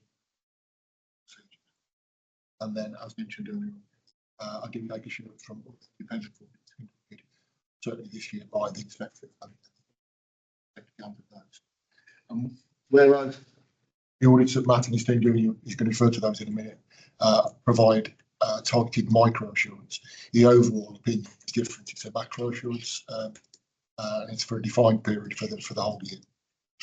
So I'll bring all those threads together really, and just include my own professional judgment to provide a sort of holistic review and opinion. So the opinion for this year, which is a mixed opinion this year, is listed at the bottom of page 315, and it carries on into 316. The overall opinion itself reflects that it's not possible to provide a coverage over all the systems, and also that no system of internal control, internal control, whatever you call, never provide absolute assurance. So there's always that caveat. Without limited results, reasonable assurance. So in 24-25, I mentioned it was a mixed opinion. So I did report reasonable assurance on the key risks in financial and IT systems, but then only limited assurance in the procurement function. Further information on how that's developing. So the opinion is looking back into 24. So there has been some developments, and I know Matt will provide further update on that. So the actual annual report itself is in the appendix, which is that's not on page 308, and that contains a repeat of the opinion. And then starting at paragraph 7 is where just providing summary context really on information which is contained in annex 2. From that, we completed 4 prior year and 10 new year audits, and 6 of those returned substantial assurance. Paragraphs 10 and 11 refer to audits that return the lower assurances, and these are due to high importance recommendations, and certainly for new members of the committee. Where we do high importance recommendations, generally it's to partial assurance. These are where we bring the detail to the committee, and it stays within the committee's domain until I, as the head of audit, satisfied control has been mitigated sufficiently. That they are then closed off, and then paragraph 12 is an example of that. So we did close off an audit backs control for last year in terms of the high importance recommendation on that. It's always pleasing to let the committee know working with the office. In terms of the work we completed, then we also currently do our biannual National Fraud Initiative work, and we also undertook some advisory work on the aforementioned matter, the finance staffing, and also the and as mentioned, paragraphs 15 to 17 outline how the service performed, and virtually all the planned audits. I think there's only a slight increase in days provided to manage the fact that there were some gaps in resources in finance. Paragraphs 18 to 21 of the report reflect the internal workings. We are subject to, like most organisations, an independent external quality assessment. That's every 5 years. We had our spring of 2024, that we'd once again achieved a high rating, top rating, and favourable.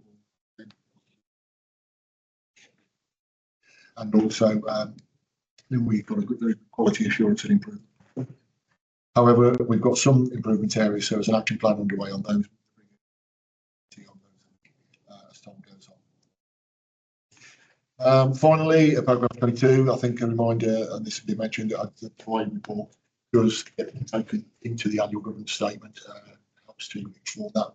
And I did suggest 3 risks which could be considered. With Colette, we had those conversations to put those into the. So I think some of the headlines in the cover report are basically there was this year a mixed overall. Again, as I say, looking back, virtually all the planned work was achieved. We still need to consider the implementation of High Importance recommendations because they're ongoing, although some have been closed. There was a small number of fixes provided, but that was Colette and Judy. And then we also have positive quality assessment with a few suggestions. So I think that's all I need to say in terms of the. Great, thanks, Neil. Okay, can I open this up to questions around the table? Does anybody have any questions on the on this report? I've got a question online. Thank you, Chair. Just more of an observation, or just to check, just where the role of AI and in the risks around, if that's an emerging issue, and how it impacts across the services, operations and governance and so forth. Just there's an absence of mention of AI in either as an emerging issue or something to be aware of for the committee to be, that could be a future piece of work. So just a comment on that.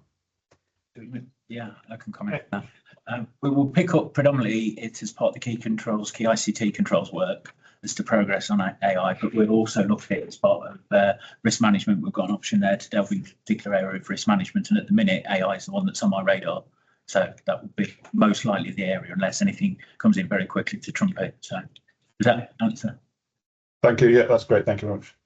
Can I just add, Chair? Okay, yeah. So strangely, we've been talking about this quite a lot just lately, not only in the terms of the risks to this organisation and other organisations around implementing AI, but also as auditors, how we can use it as efficient tools to make our service more efficient. So I think you will notice, and in terms of September committee, I'll be bringing a paper on changes to internal standards, and part of that we'll be bringing our data analytics and AI strategy as part of that. So you'll begin to. It's a good question to ask at this time because it's a precursor to what's going to happen. And from a I suppose national perspective, one of the other hats I wear is I'm the National Lead Officer for Digital Technology and Cyber within the National Fire Chiefs Council. AI firmly sits within that purview of that committee.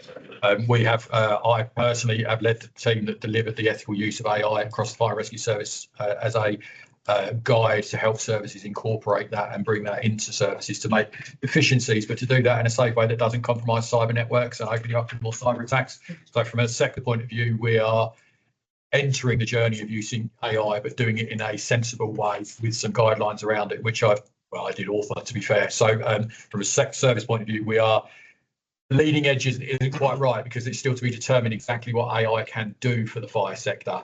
Everyone's trying to make AI do something. I think you've got to do it the other way around. What do you want it to do before you actually start using it? But certainly for some administrative functions and efficiency, it is already being used within our service quite effectively. Brilliant. Okay, does that answer the question? Okay. Thanks. That was very interesting. This is about the AI aspect. I'll get it out even there. Okay. I'm going to move that the Head of Internal Audit Service Annual Report 2024 to 2025 be noted. Do I have a seconder for that? Councillor Barton. And just a quick show of hands, show everybody's happy with that. Brilliant. Okay.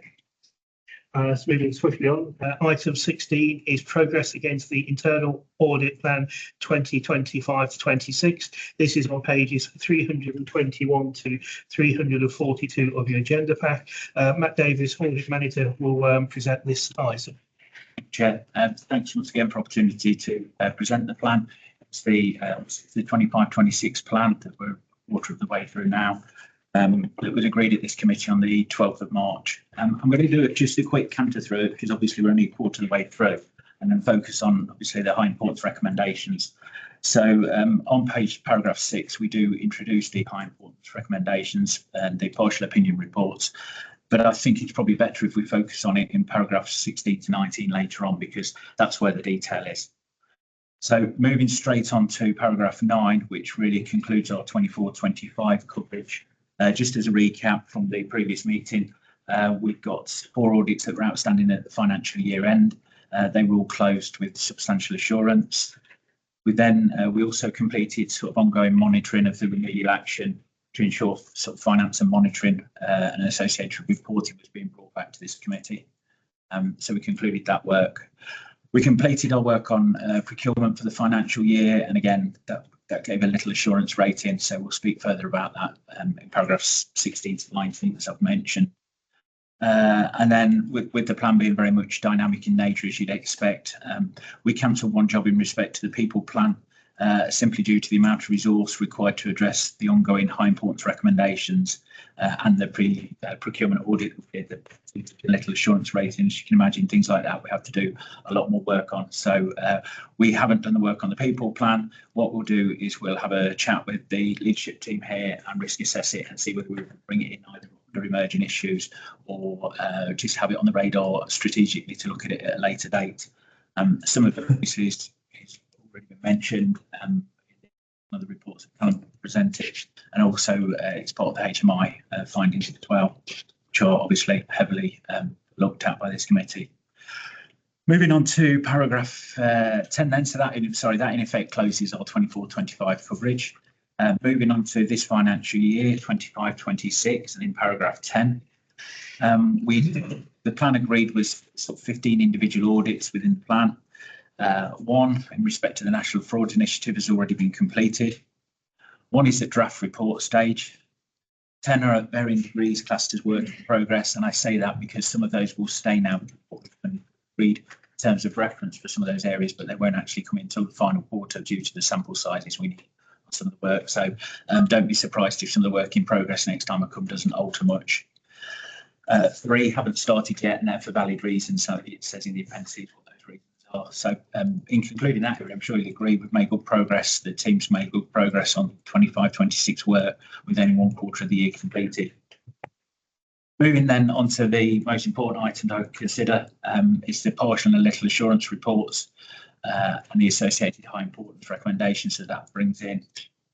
So the table in paragraph 18, this covers both the areas. Just for the benefit of new people to the committee, we have had an ongoing report with high importance recommendations entitled Contract Procedure Rules and Associated Policies and Procedures. It's been brought to this committee, as I say, in various guises quite a few times. I say various guises because we do an update work and then we issue a new report, etc., etc. It's not that it's dropped. And secondly, but closely associated, the second piece of procurement that related to our work that we did in 25-26, and that was readiness to implement the new public procurement regulations that have now come into force. And this resulted in a little assurance rating again. So again, taking all of those in paragraph 19 in order, the work we did, the top-up work we did in respect of contract procedure rules and associated policies. Our findings were heavily paraphrased here, but an up-to-date centrally held database was not in place yet. The procurement training for staff had not been completed. There was some more general training in respect to the new procurement regulations, but not localised training. Obviously, then the monitoring and reporting of training hadn't been completed, and the need for procurement-related benchmarking and market testing. So we've done a subsequent report, which is out in draft at the minute. I don't normally put the assurance rating here, but it was fairly obvious that it'd be little assurance. We normally wait till it's actually been confirmed. It'll be little or partial, and it's been issued to the service. And if agreed, it will result in 8 subsequent recommendations, and that will incorporate the 4 areas I've mentioned above, but it breaks it down into slightly more detailed, granular level. And then in respect of the second item in paragraph 19, again, we concluded, little assurance rating and made the following sort of summarised high importance recommendations, and I'm paraphrasing here. It was the need to ensure contract procedure rules have been completed and were made aware to all staff. and that's due for completion by the end of this month. The creation of a suite of documents, particularly notices, to be made available to procuring officers. Again, that's due by the end of September. And further training and knowledge sharing with procurement officers to create clear guidance notes, and that's for the end of August. So it's striking a balance with these due dates between trying to get them in as soon as possible, but also fully understanding the work that's involved in some of those areas. Quite a lot of work that needs to be done. So again, regarding that high importance recommendation and those recommendations, high importance recommendation, I'll update the committee further as to how progress has been made. But I do think it's fair to mention, as Judy's already alluded to, paragraph 19 of the report, which talks about the mitigating actions, if you like, and that was reliance was going to be placed on the appointment of a contracts and procurement officer to implement recommendations. Unfortunately for Judy and Callum, recruitment was unsuccessful. I've got to be honest, recruitment to these posts are notoriously hard at any time, but especially in the period when you're implementing the new procurement regulations, because people are absolutely demanding, and they're already in demand, and as we've already talked about, salary situation. So the lack of a subject matter expert meant that the second audit resulted in significant issues and a low assurance rating again.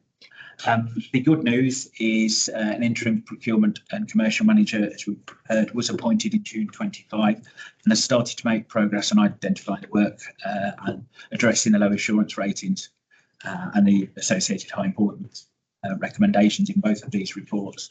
Obviously, it's early days, but the questions that we're being asked and the clarifications, etc., certainly demonstrate that they've been taken very seriously.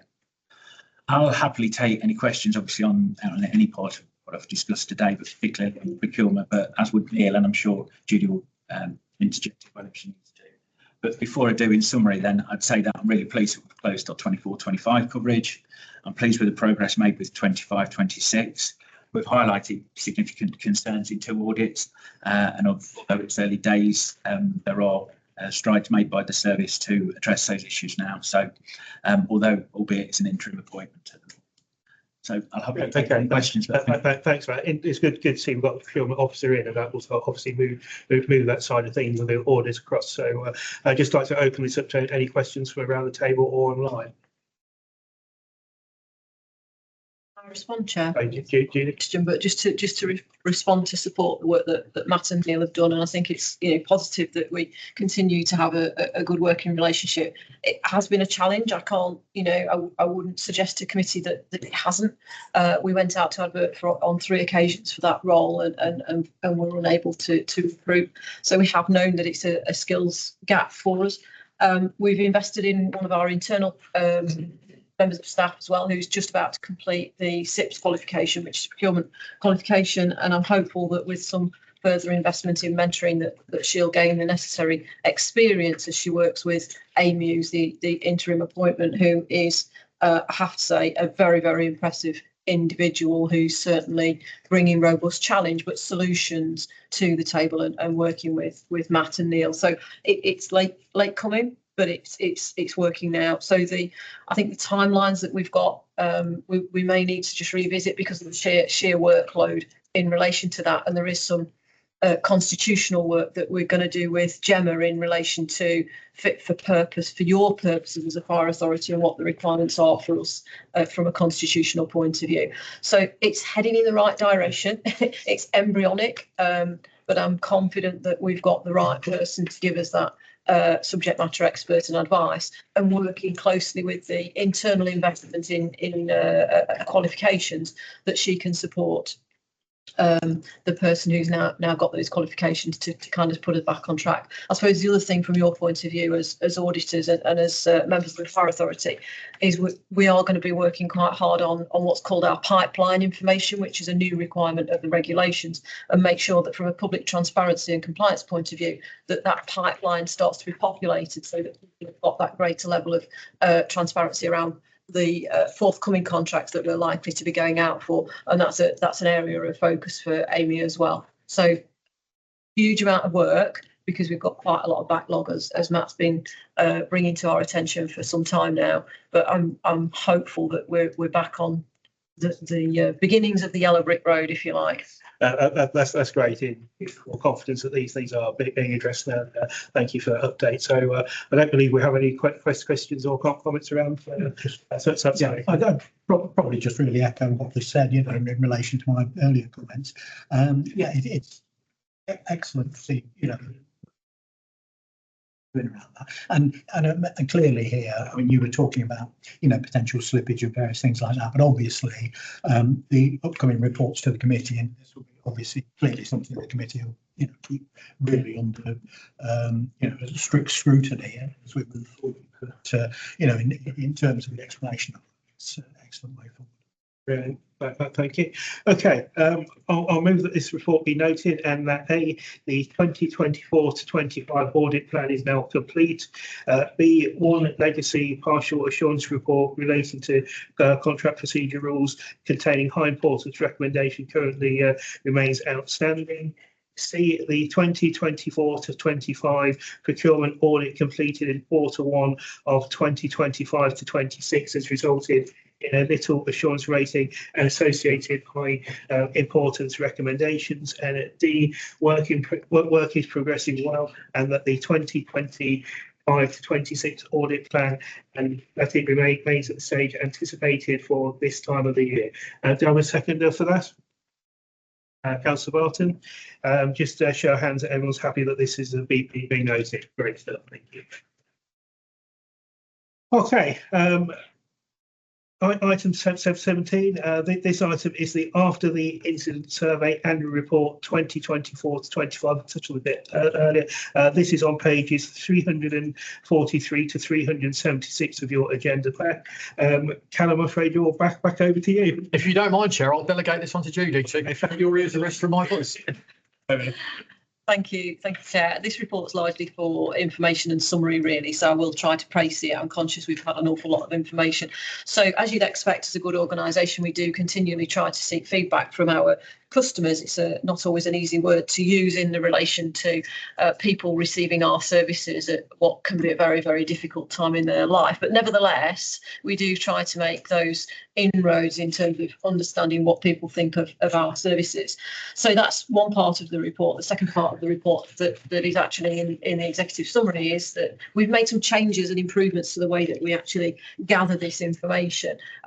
Originally, it was very kind of labour intensive in the sense of it was paperwork, and we've been working with colleagues from the County Council for a while now to look at how we can actually not only increase the data set, and I'll explain that in a second, but also to make it more labour efficient by way of a card type approach. So we've gone slightly more technical with that. Although we only get a relatively small number of feedbacks on this in this way, the information that we do get is now across a wider data set. It used to just be around the kind of fires, if you like, but we've now broadened that out to include the wider range of incidents that we go to, and therefore, in inverted commas, the services that we provide.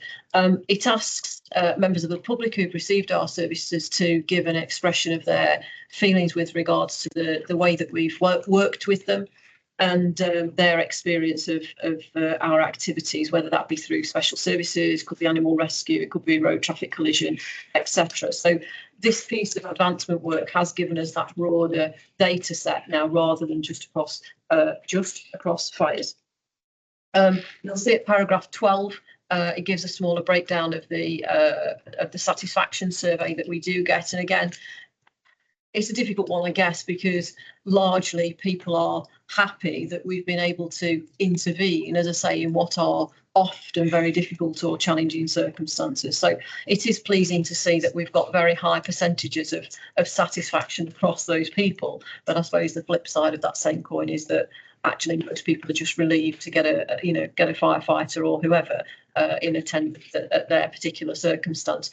So there is a greater level of breakdown contained within the appendix to the report, but again, being conscious that members have had a significant amount of performance related information this morning, I won't dwell on the details there, but we do put quite a lot of effort internally into that understanding of those statistics. And as I say, as a further opportunity for improvement going forward, the team at the moment are looking at whether or not we can actually bring that analysis in-house rather than necessarily commissioning the services of the county council, albeit a relatively small cost and benefit to the service. So I'll stop there, Chair, and leave it with you if you've got any questions. Thank you. I do think this is very important just to get the feedback from people. Just so Absolutely. it does seem to be all mainly positive on this, which is good. But if there's any negative feedback, you can then look at that. So okay, I'll open this up to questions. Got Councillor Barton. Just looking at this and what on earth's going on at Market Hospital. Which particular bit, Councillor? Well, looking through, looking at the satisfaction surveys and so on, it seems that it's 50-50 whether people felt well looked after by Bosworth. I think the data set is only 2 responses. So I think it's one, they were very satisfied, and the other, they were just satisfied. Yeah. So the data set on that one is quite challenging. Yeah, I can see that now. I was just looking at the bars. Yeah. The bars, yes. Yeah, I suppose it does depend on how many people do take part in these things. See the figures. If you just get one person saying they're happy, then it's 100%. So hopefully that. Okay. Do I have any other questions online or around the table on this report? Okay, brilliant. Okay, so I'll move that.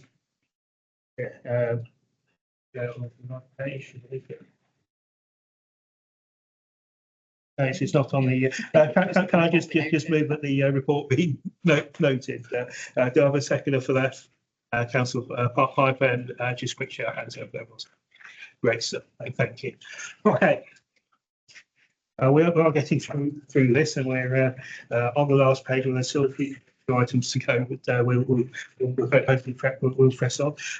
18, the final item on the actual agenda is the productivity and efficiency statement 2024-2025. This is on pages 377 to 380 of your agenda pack. We've got Judy again will be presenting this item. Thank you, Chair.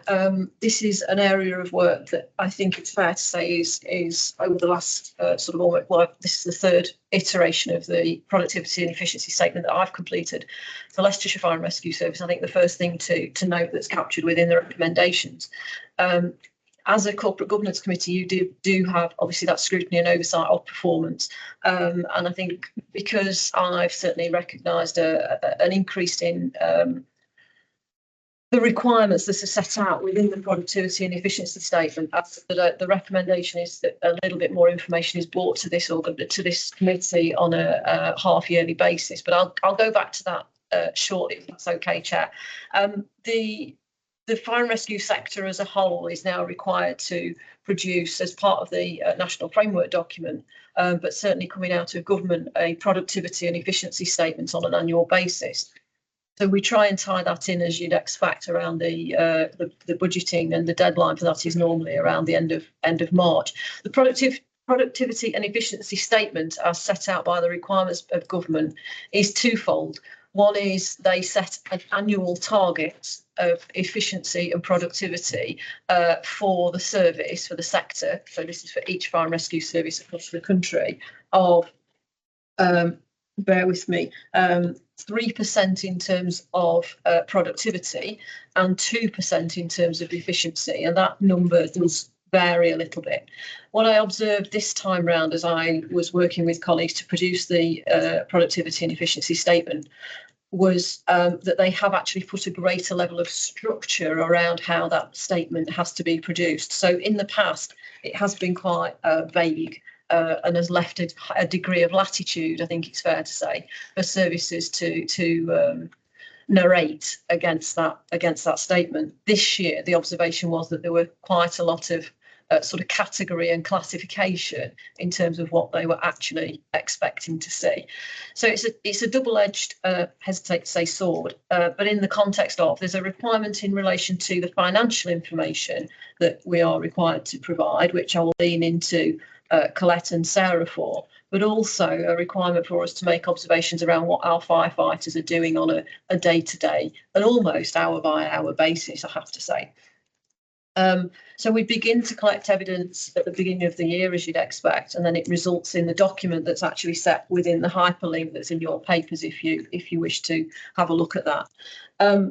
conscious that I'm not narrating to the actual report per se, but I think what was pleasing was that actually this year I was able to report for the service that we did hit that 3% target for productivity, largely based around a lot of the home fire safety check work that we had been doing. In fact, the increase in productivity went from 88.7% to 93.9%, which clearly hits that 3% target.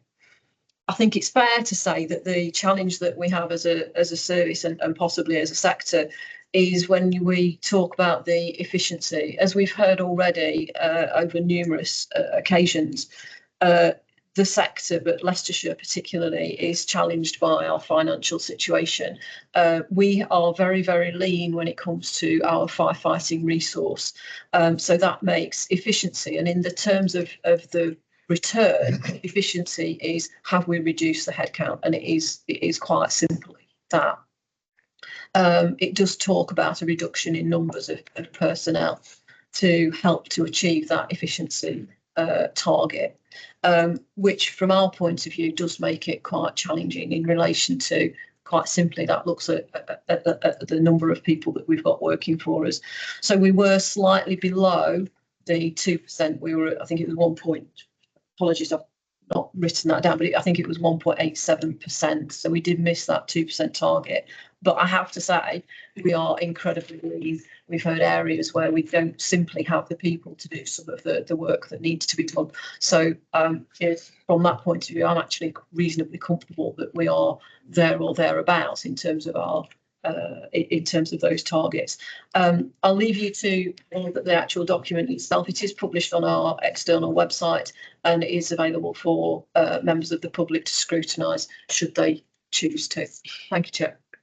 Great, thank you. Do we have any questions around the table or online on this report? Okay, I can't see anyone. I know we need to move on. So I'll move that the LFRS productivity and efficiency statement 2024-25 be noted, and that it be agreed to monitor ongoing achievements on a half-yearly basis. So that's second for that. Councillor Smith or Mr. Smith. Just quick show of hands, show everyone's happy with that one. Great stuff. That's fine. Okay. Item 19, as mentioned earlier, we have one urgent item. This is an update report of the HMICFRS inspection report, which has been circulated separately to the main agenda pack. Over to you, Callum, on this one. Thank you, Chair. I'm conscious when the CFA was elected, we did have a new members briefing, which included quite a bit of detail around HMICFRS, but clearly as the overview and scrutiny mechanism for the CFA, it's right that the paper is brought here and highlighted to you for full transparency processes. So on the 23rd of April this year, HMICFRS, which is His Majesty's Inspectorate of Constabulary and Fire and Rescue Services, colloquially called HMI because it's a lot easier, published its graded report of Leicestershire Fire and Rescue Service. So this found that there were 6 areas regarded as good, 1 area regarded as adequate, and 4 areas that required improvement. No areas were found to be inadequate, nor were any causes of concerns issued for Leicestershire Fire and Rescue Service. For this round of inspections, HMI introduced a new grade of adequate. Previously, there was only 4 gradings. There are now 5 gradings, so that was a new one introduced. It's fair to say that as the report has landed, it has provoked a very mixed range of responses across the organisation. Some emotional, some frustrating, some anger, some disappointment, and some acceptance. I take that as a healthy thing because people are passionate about the organisation, but it doesn't mean we do need to listen to the feedback. From a personal professional perspective, as the Chief Fire Officer and Chief Executive, I'm absolutely gutted and disappointed with the report. I think we had delivered much better levels of improvement, but I guess tempering my emotional response, that proves the benefit of the HMI in much the way external audit provides that scrutiny eye to us to make sure we are improving. So as painful as the feedback may be, we do take that, we accept the feedback, and we are moving forward positively with that, and I think it's going to make the organisation better. So of the 4 areas of improvement that were identified, it resulted in 13 areas for areas for improvement, or AFIs. Interestingly, that's very close to the lowest number we've ever received of AFIs. So whilst the overall gradings are disappointing, the number of areas for improvement are relatively small compared to some of our previous reports. Two areas really kind of struck out, and we've covered both of them today actually, but for transparency and auditing purposes, we'll cover them. So first of all is the finance aspect. That led to two areas for improvement. And again, I hark back to the timing of the inspection. They were in sort of September, October time, just after Colette and Paul had joined us. And that relates to visibility of financial information, production of reports to meet deadlines, and general future planning for the organisation. So I think it is fair to say to both Paul and to Colette and the team, they've made some phenomenal improvements within that time period. And whilst we haven't formally closed any of those areas for improvement down, confident that probably 5 or 6 of them can be closed down to satisfaction already, again, because of the hard work. And I dread to think the number of hours that Paul and Colette have done in, and I personally appreciate that. I know we added some thanks to her previously. Personally, I do appreciate the work that's gone on. It's not often seen, it's not often appreciated. There's a lot of it that's been done. The other areas generally relate to equality, diversity, inclusion, and really disappointingly from my perspective, some of my leadership team's behaviours and actions have been called into question, and that centres around some cultural aspects of the organisation. So whilst painful and disappointing, we do take this feedback on board. The HMI aren't able to provide me with the details of those events for me to kind of enact an action. So we're punching in the dark. We'll take the feedback as genuine and as well-meaning as we can do. It's really difficult to enact any specific examples because they're not able to share it because of breaching the individual's confidentiality. So kind of a difficult scenario, but not one that I shy away from. And certainly working with the monitoring officer, we are dealing with any performance issues that come up in the right way and in a robust manner. I think there is some frustration that we have to put on the table. Police services and fire services operate under very different legislation. So police services produce a list of any misconduct, including naming the individuals and the outcome of any discipline hearings, etc. They can do that because they are a regulated body. Fire and rescue services are not a regulated body. If we were to do that, we would be subject to litigation from the individuals, as we don't have a legislative basis to do that on. So we can't share the outcome of all discipline or performance capability hearings without putting the authority at a greater degree of risk. There is an area where we're working with the people team and to share generic things and generic outcomes, so we can kind of look to share as much information as possible, but without compromising the integrity of the individuals or the authority. So we have within the paper, there's listed a number of actions that we've already taken. We've seen a significant shift in number of leaders in the organisation, particularly in EDI, communications, finance, as we've been talking about, and various other areas that are already taking positive effects. Following the outcome of today's paper to you, we will be publishing the full HMI action plan on our website for full transparency, both to members of the public and anyone of any interested party, including the media, as we did get some media attention from the report. I also want to take the opportunity to recognise the 6 areas that were marked as good. That is a good achievement. It shows the services we're offering to all of our community, loss prevention, protection, response, are not just adequate, they are good. Put it in national context as well, as I do feel that's important. If you were to look at all of our gradings across the English fire and rescue services, because that's the only purview HMI have, we sit above average in terms of outcomes, which, bearing in mind the budget pressures we're facing, is quite a good achievement. The aspiration of myself and the team is to get good across the board next time round. We have to be realistic around we can't do everything immediately. As we've heard that today, our resources are tight, but we will work tirelessly to kind of improve the service to get a better representation where I feel we are. I should also say as well, there is some reasonable interest from a number of MPs across the LLR area looking at how we respond to the HMI feedback. I accept that challenge, I welcome that challenge, and we will look to improve as a service moving forward, and the action plan will be brought back with the committee's approval to every CGC moving forward, so that you can monitor and scrutinise each area of those areas for improvement and subsequent tasks.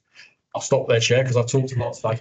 Great. It's good to hear that, obviously the areas that have been flagged up are being looked at and being worked on, which is good. And obviously we'll get more progress as things go on the details of the threat. Okay, Mr. Piper, then I've got Mr. Smith and Councillor Barton.